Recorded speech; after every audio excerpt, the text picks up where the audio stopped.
Time to fuel your business success. Welcome to Harmonious at Lunch. We're bringing you bite-sized advice and expert conversations to drive clarity and growth 5 days a week. Make sure you join our Facebook group at humanop.com/lunch, where listeners like you and our guests hang out so we can find harmony in business together. If you're building a business, you're in the right place. Let's dive in. Welcome back into some more bite-sized business advice. In today's episode, we're talking business, we're talking real estate, but more interestingly, I think we're going to hear from an entrepreneur who's got multiple businesses and deciding how do you know when to grow a business and when not to grow a business.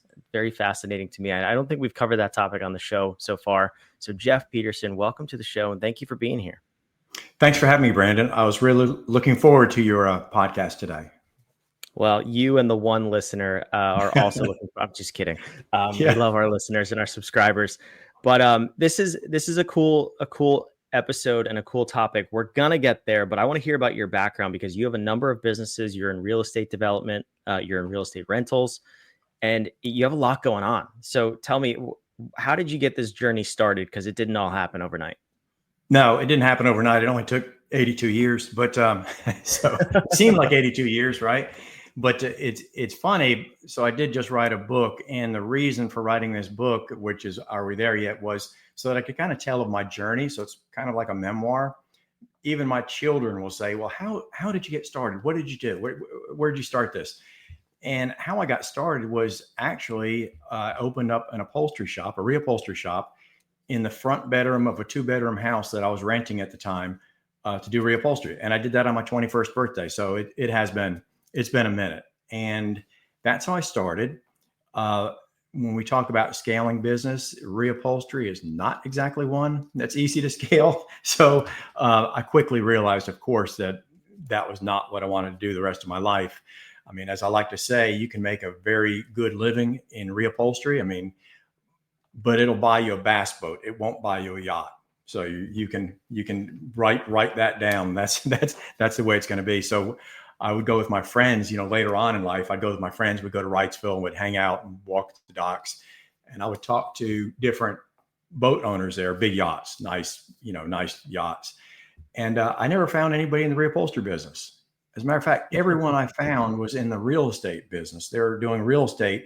Either they started or they ended up in it, either developing, building. But at some point, even if they were in, any kind of industry, they wound up putting their money into real estate. And I think you can find that throughout any success story. I mean, eventually that's where the money's going to go, is into real estate. Yeah, I've heard the stat that 90% of millionaires either started in or have their money, some form of their money, in real estate. So it's a large portion of the people who are buying yachts. I've never heard of that measuring stick, so to speak, as far as income. So the bass boat versus a yacht. You learn something new every day, but you obviously didn't start with just dumping money into or acquiring properties. I mean, that's a process that takes a number of years. So what was that like? Because you also have 7 businesses. So how did the businesses coincide with the real estate? Yeah, it kind of coincided. So I started buying real estate very early. And what I would buy was I would buy anything that I could get financed. If I could borrow the money and I thought that I could cash flow it, I would buy it. And I would count on my upholstery business to be able to fund any kind of difference that I had. So I was very aggressive because I didn't have anything to lose. So, when you don't have anything to lose, you can be very aggressive, right? So I moved up to Cary at the time, and that's Cary, North Carolina, and started buying some of these properties like that where you could get FHA loans, no qualifying assumptions back then. And that's where I started, but I quickly realized that, that'll make you $100 a month, or you may lose a little money, and you'll increase your, value over time, but it's going to take a very, very long time. So that's when I started looking at some commercial property, because I wanted to also grow the upholstery, because I had started doing fabric, and that's how I grew the business part of it, was into the fabric business, tied into the upholstery. So that's how I started on the real estate journey. Yeah, that's really interesting. So was that like single family when you started? Yeah, single family to begin with. And my first, I want to say the first commercial was in downtown Cary. bought a warehouse there for my fabric and upholstery business. Right. So I was renting, but I needed a lot of space. But since, I couldn't afford Class A office, I couldn't afford a really nice retail space. There was an old dilapidated warehouse downtown Cary, which I managed to purchase. And that in itself is a huge story of how I wound up getting that. But I still own it to this day, and that's where my offices are. I was going to ask you because that area. So I'm from Raleigh. Right. For those of you who don't know, who are listening, and Cary is, right next door.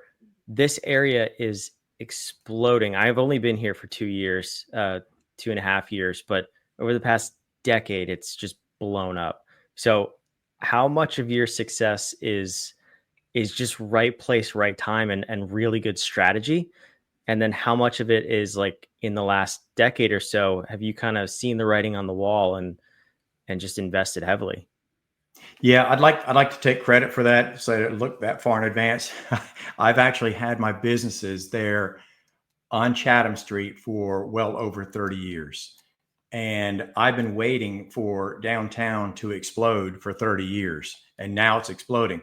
But by the time it's honestly, if I had to wait for that, I would still be broke, because it just took forever. So I went into some other areas as well while I kept that. But now you look at downtown Cary, which is exploding, and I'm sitting there with what I have, and I'm like, I can just scrape this and build something really huge, which is kind of in the works a little bit. But that isn't the true growth of what we were doing. That was the basis, though.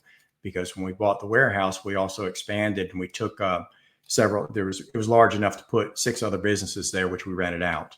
So we were able to do basically pay for the property with other people's rent.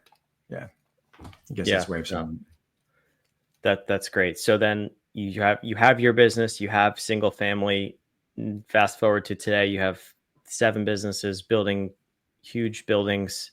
What are the other businesses you have, and also then let's get into how do you manage your time and make sure that they are running without you there? Yeah, well, they run very well without me there for the most part. Actually, sometimes they run better without me. So yeah, most businesses do. It's true. It's actually true. So all of my children, in one way or form, are involved in the business, and now in several of them, they're partners. So in downtown Cary, we've segued into a consignment store.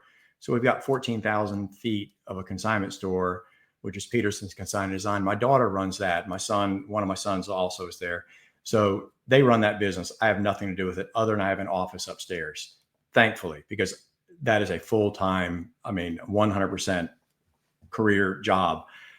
But to your point earlier, that's not really scalable. It's a great business to be in it, and it feeds families. But it's, you're not going to grow that business like you would think on some of the other businesses. We also have, of course, we do buildings. So we have Peterson Builders, which we do a lot of that down here at the beach. And I'm trying to think of what else we do. Well, we have a restaurant down here at the beach as well. Again, I would never want to scale a restaurant. Just I know a lot of people that are very good in the restaurant business. That is not we kind of fell into that. That's not our thing. It's been a lot of fun, but that has a shelf life, right? So, yeah.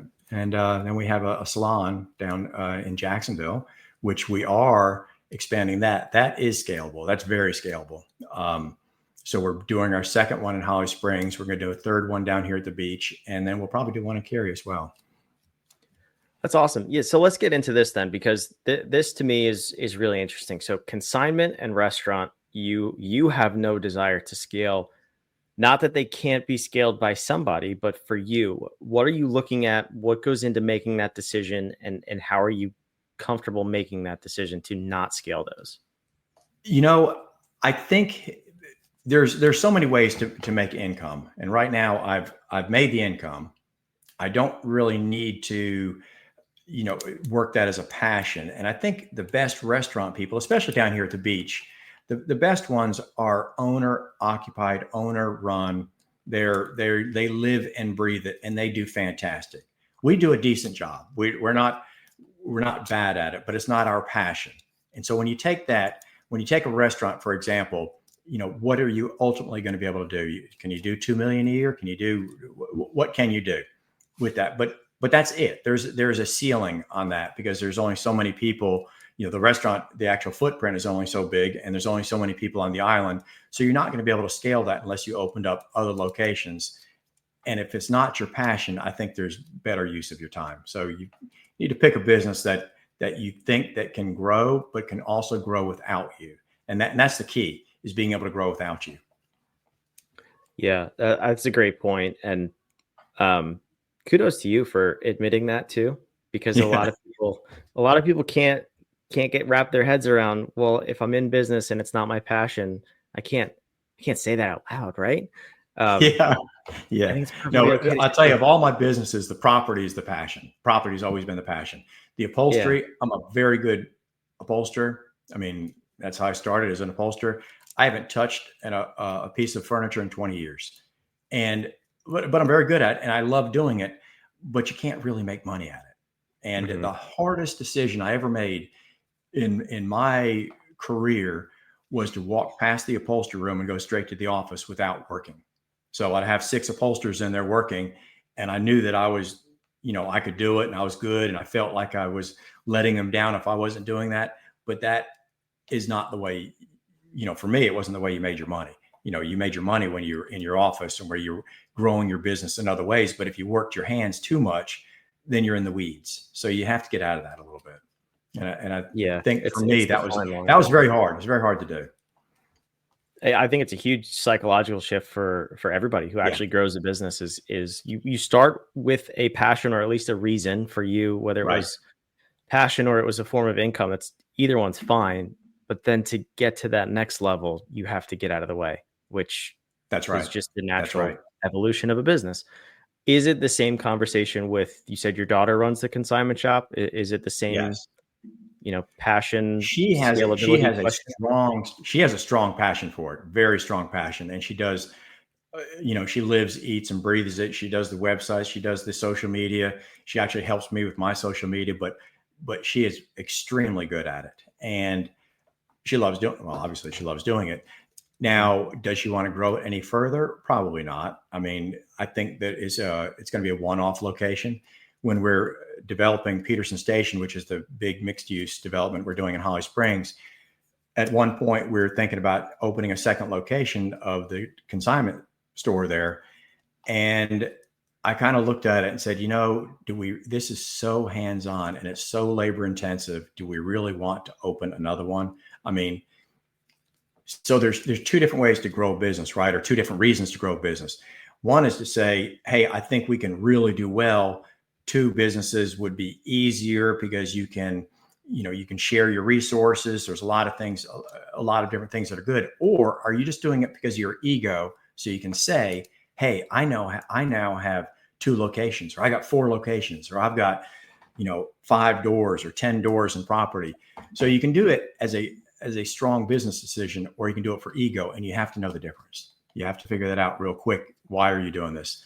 So for me, it's not just if you can do it, but should you do it? And in my real estate career was kind of like that. A lot of times I'd figure out how to do a deal, and I'd spend more time figuring it out than figuring out whether I should do the deal. So I'd get the deal, but then later on I'd go like, for the amount of time, effort, money, was this really worth it? Did I really make the right decision, or should I just used it as an exercise and walk away from it? Now I kind of know a little bit more to be able to walk away from a deal. Yeah, that's such a powerful question too, because I mean, I've consulted with business owners who, they have multiple locations, and it's like, okay, you have 4 locations. How many of those are profitable? 1. Right. Why do you have 4? Yes. It's truly, is it an ego stroke, or are you trying to build something? And I'm not going to overgeneralize here, but I'll say a lot of them are purely ego. It's like, do the first one really well and then duplicate it if you can, if it's the right move, like you're saying. So then why the salons? I'm curious. I feel like that would go in the bucket of consignment shop and restaurant, but that's one that you're pursuing growing into multiple Yes. locations? So What's the decision I'm behind glad that? you asked that question. So the name of it is actually Evolution Salon. You said Evolution before, but it's actually, that's the name of it. It's Evolution Salon. So I'll tell you, that's kind of a twist and a turn to get it there. And it's a real estate play, not a salon play. So let me back up a little bit. Say every business that we do, we control the property. If I don't control the property, I just don't do it. So I don't go rent a building from somebody. I haven't done that in 35 years, but it's just something in my head where I just can't pay rent. I know that sometimes it's the better decision, and we may look at that on something else, but we just control the property. So when we first started Evolution, I liked the business model, and I was thinking about how to fill up my space at Peterson Station and to pre-lease it so that we could line up the financing on that big commercial project. Well, that hit a snag, slowed down. There's COVID, all of that hit. Well, I have a shopping center in Eastern North Carolina where I had 8,000 feet that I was not able to rent. So I was not able to get a tenant. I said, you know what? Maybe the first salon, I should try it here. I already own the space. I can't rent it out. And I love this business concept. So basically what we did is we chopped up the space and we put 40 different suites in that space. So basically it's 40 different businesses, small business owners are in there. And in 8,000 square feet? Yep. 8,000 square feet. So they're each one of them have their own room. So 9 of them are double rooms and 31 of them are single rooms. But basically you have your own room, you have your own customers, you have your own website, you have everything's yours. And that concept's not original. There's quite a few of them in Raleigh and Cary. There's nothing down here in Eastern North Carolina like that. There hasn't been up until now anyway. But you rent them all out like that. And basically you've got a lot of small businesses that lease from you, and your rental rates are just so much better than you would if you just rented that as 8,000 square foot. I mean, like 4 times. So it works out really well, but the entry level to get into it is very expensive. So I was fortunate that by this time I owned the property and I could afford to do all the upfit, because the upfit, was like $800,000 to fit it up. But once you get it, you're done. And it's very easy, very scalable once you get past that hurdle.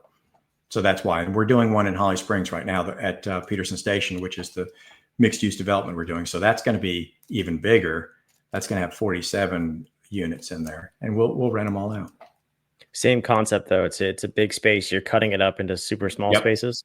That's exactly. Awesome. And so here's the conundrum, right? So when you cut up those spaces and you're putting in that much plumbing, you're putting in, I mean, the upfit on is much more expensive than if you just rented one space.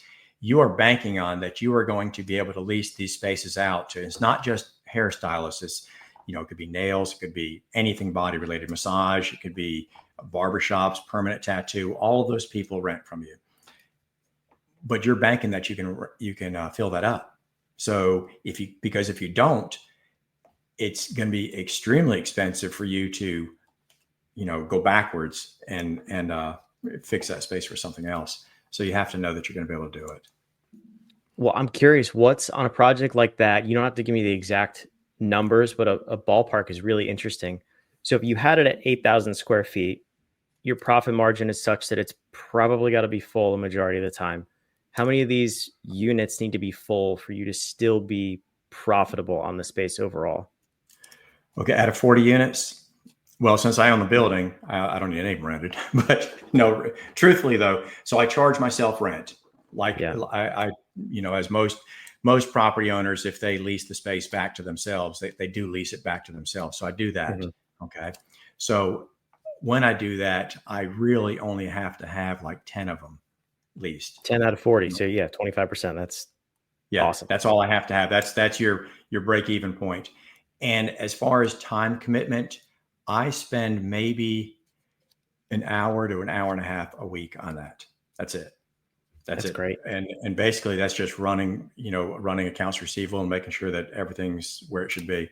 So it's, no employees. So it's very, very easy to do once you get going. Yeah.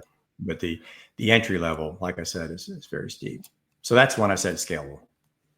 Yeah, no, it makes complete sense though. And it's a very interesting business model. I haven't heard that. It's really cool to think about though. But this episode has been super cool. I love just hearing your story and how you're doing all these different creative things in real estate. We got to wrap this up though, but if the listener wants to learn more, or who knows, maybe visit one of your properties, I know your book's on your website. Where can they go to learn more about you?